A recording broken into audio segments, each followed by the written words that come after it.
Hey everybody, welcome to the channel. My name is Jason and the channel is The Everyday Card Collector. Happy Friday everybody. Fridays for me means it's another episode of Beyond the Cardboard. So today I'm going to show three items that I currently own, autographed items. I think I've mentioned in the past several times I'm not a huge autograph collector, but I've acquired quite a few of them over the years. You know, I'm 50 now, so throughout my lifetime I was able to acquire quite a few of them, either in person or otherwise. But most of the autographs that I have, I either personally watched the person sign them or had a family member who watched the person sign them, the items. So most of them are authenticated as far as in my mind.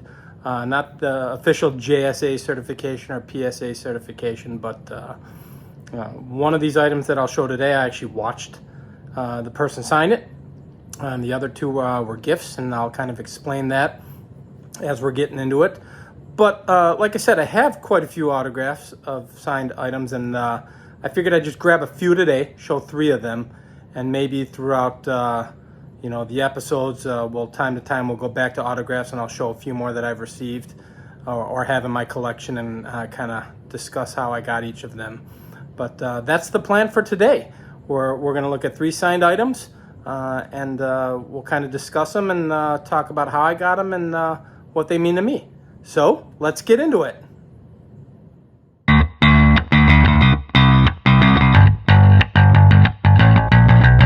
All right, so as I mentioned in the introduction, I'm going to be showing three autographed items that I currently own, and we'll talk a little bit about each piece. So the first piece that I have is a smaller piece. I've currently got it in a display case, so I'll be able to, and the camera's going to be moving around, guys, because of all of these items, but able to kind of show that here. So this is my first item, and it is a Lou Brock signed baseball. I'm currently displaying it in one of the baseball display cases with a baseball card. So you can see it's a 72 Brock. The card itself is pretty beat up, and I kind of do that on purpose. I don't put any of the nicer, preserved cards in these because I display this. This is currently sitting in my family room or my basement, my man cave, my living room, whatever you want to call it. And I keep the ball, protected in these holders, and then display it with a card. So the ball is not in any way, shape, or form in direct light as far as sun goes. I display a few of them, and they're under the window, so no sunlight ever hits them. Therefore, there's less chance of them fading. Although I do have a few that have faded throughout time, but you can still clearly see all of my autographs. But this is the one I wanted to show today because I received this as a gift from my dad when I was younger. And it had to be middle 80s, late 80s. Somewhere along those lines. My dad traveled for his first job that I remember him having, or his second job where he was traveling quite a bit, and he covered the Midwest and headed out to Missouri quite a bit.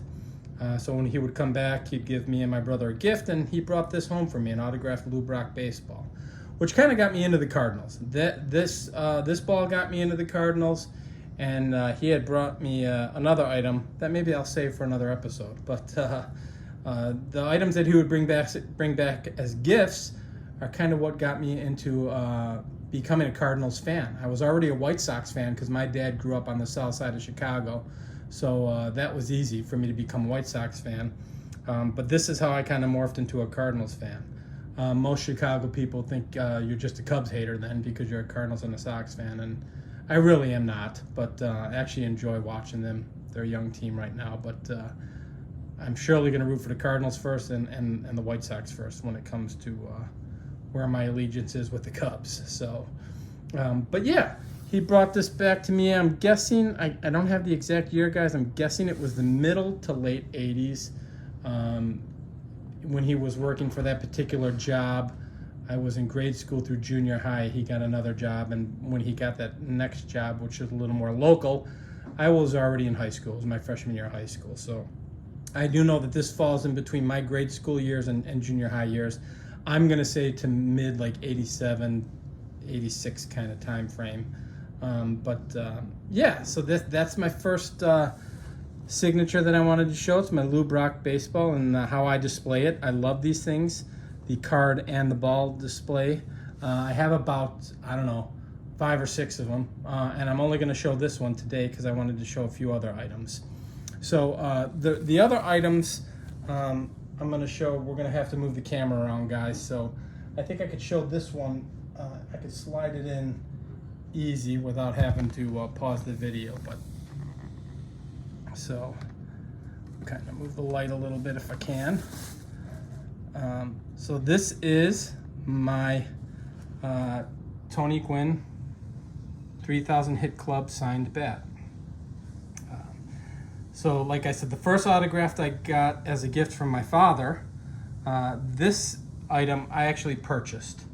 And I purchased it at a show, bought the bat at a show, and then had him sign it at that same show.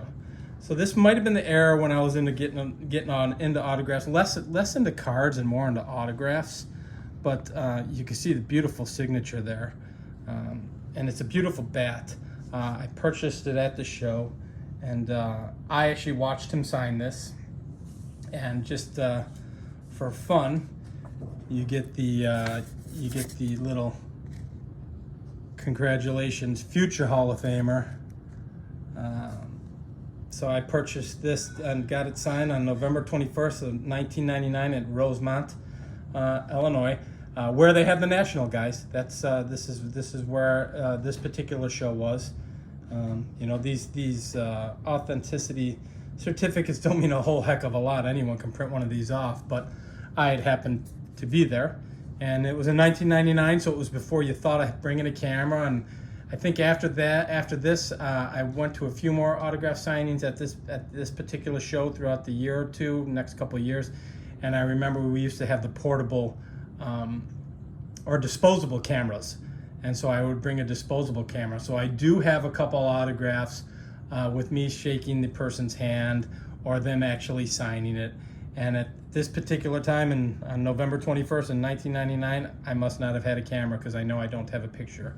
But I was actually there and witnessed him signing it. So very cool piece. Again, I have it in this tube and may you know, upgrade what I have it in and display it a little differently. But beautiful bat. You know, maybe I think at some point in time I had in my head, oh, I'll get everyone who's had 3,000 hits, and then kind of, this was a time in the hobby where you fade in and out. I was probably 26 years old, 25 years old, so just married, possibly just had my first child. So the thought of shaking down autographs at that time was probably lofty because you're taking care of your family at that point in time. So, but it's a beautiful bat, and I love it. And I remember it being pretty costly. I mean, I think the autograph to purchase him signing this was $150, I think. And I'm going off of memory, guys. And I think the bat itself was probably $100 or $150. So I think if you go online now and you look for an autographed Tony Gwynn bat, it's probably what I paid for it. You can probably pick one up for $250, $300. But it's a memory that I have and a real cool bat, the 3000 Hit Club. So, you know, nothing official, not a game-used bat or anything like that, but just a beautiful piece.